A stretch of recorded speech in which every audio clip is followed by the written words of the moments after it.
I recently published a video about a 28-year-old woman who had a resting heart rate of 165 beats per minute, blood pressure of 160 over 110 just sitting there. She went to the emergency room with a 3-day-long headache and had been having severe abdominal cramps at least a week before her period for several months.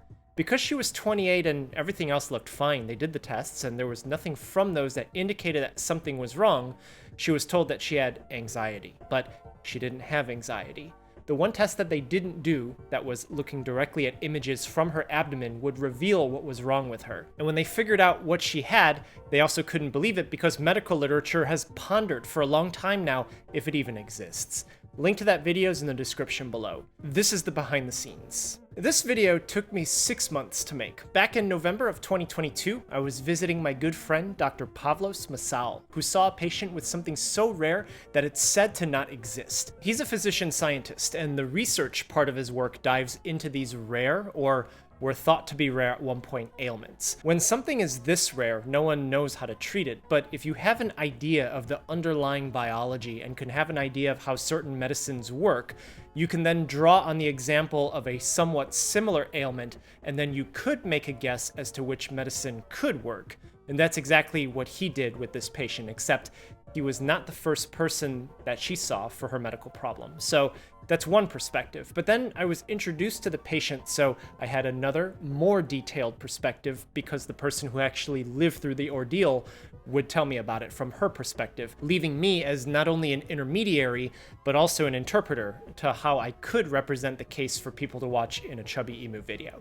I think I told her right from the beginning that seeing another person reenact a version of her situation could be kind of jarring, and yet another person, me, narrating yet another version of it would probably be a weird experience, and there it was. Katie, the patient, had documented her story very thoroughly on her YouTube channel. I talked with her on multiple different Zoom calls just to get a face-to-face explanation of her story and so that I could ask her questions. But really, to get myself into the headspace of her story, I left her videos on repeat for several weeks. I watched them over and over and over again. I even attended some of her live streams where she talked about being a patient. And I did this because I really needed to dive deep into the details of her case, as well as figure what fits into the video that I'm going to make, and to be as clear as possible while maintaining the essence of what actually happened. That she was misdiagnosed several times, in my opinion, brushed off before she was diagnosed with her actual ailment, but that was what most people would recognize from her case. It doesn't matter that her final diagnosis is so rare that it's not fully characterized in medical literature. It's that so many things were missed at the beginning that we were all familiar with. I even highlight it happening to me in this video, where I ended up ordering my own blood test to find out why I was having insomnia, and I'm lucky enough to be medically trained.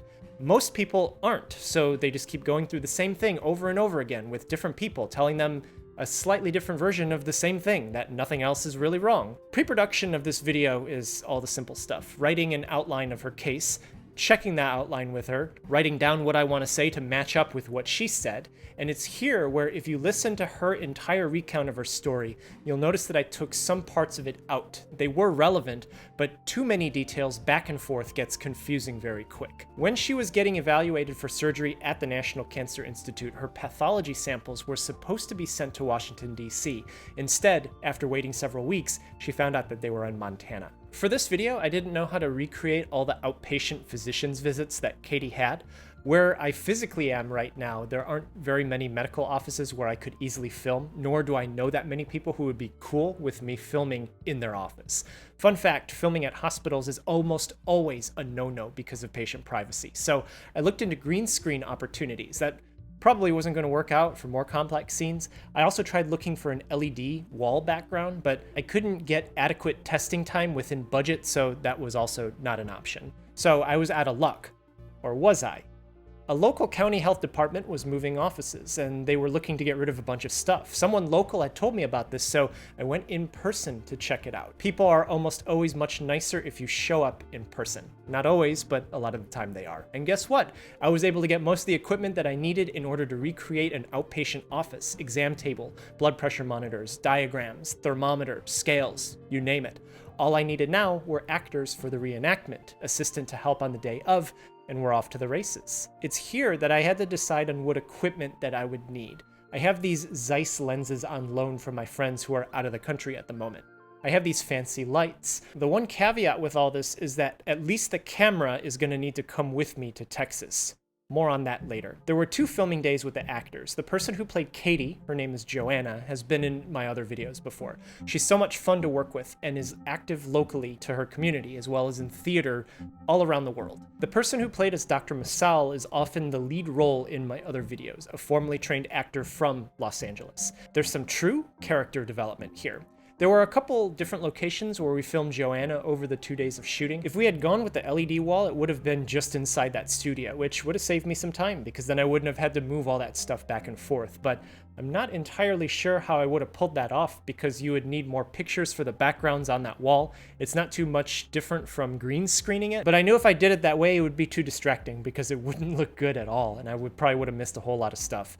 And this brings us back to Texas. The end of the video has the big reveal, the ultimate result of Katie advocating for herself and knowing that something really was wrong and that the answers that she was getting from the people that were seeing her in clinic could have been more complete. And to do this, it really should be the same camera as I used to film the rest of the video, so that's why that choice was important. This additional filming day in Texas also spawned a video on Katie's channel, as well as another one on my in-depth channel, Heme Review, where Dr. Msaouel talks more about the approach to methodology stemming from his research in rare cancers. When I record narration tracks, I have to block off at least half a day to do it because I need to set everything up and then record at least 2 takes, each one taking about half an hour, and then I gotta break everything down and put it all away. The problem with this is that I had to revise the narration after the first time, but I had already sent it to the translators because this video was dubbed in Spanish, Portuguese, and Japanese, and subtitled in Chinese. So I had to track every little change that I made and communicate those changes to them.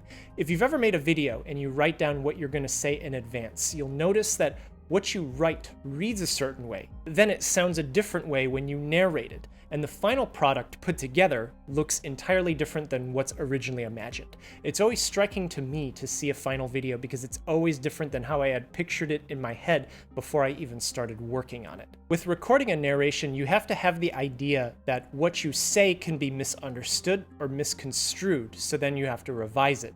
But with so many other people involved and in different languages, usually what's sent out needs to be locked as the final. At the end of the day, this was the largest video that I've made for Chubby Emu at the time that I posted it in middle of 2023. It has some similarities to other videos. I've had patients appear on camera before: Herman Connor, Dr. Kate Hendricks-Thomas, Chris East, myself, sometimes because I'm describing my own medical case as the patient.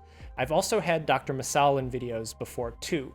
The Lava Lamp video had 2 shoot days with actors in multiple different locations, and one of those days was filmed in a private practice office. Other recent videos use the same borrowed Zeiss lenses, Ursa 12K camera, fancy lights, and all videos posted in the first half of 2023 were translated in at least Chinese and Spanish, if not also Portuguese and Japanese, with more languages to come. But this was the only video so far that had the combination of all of these together.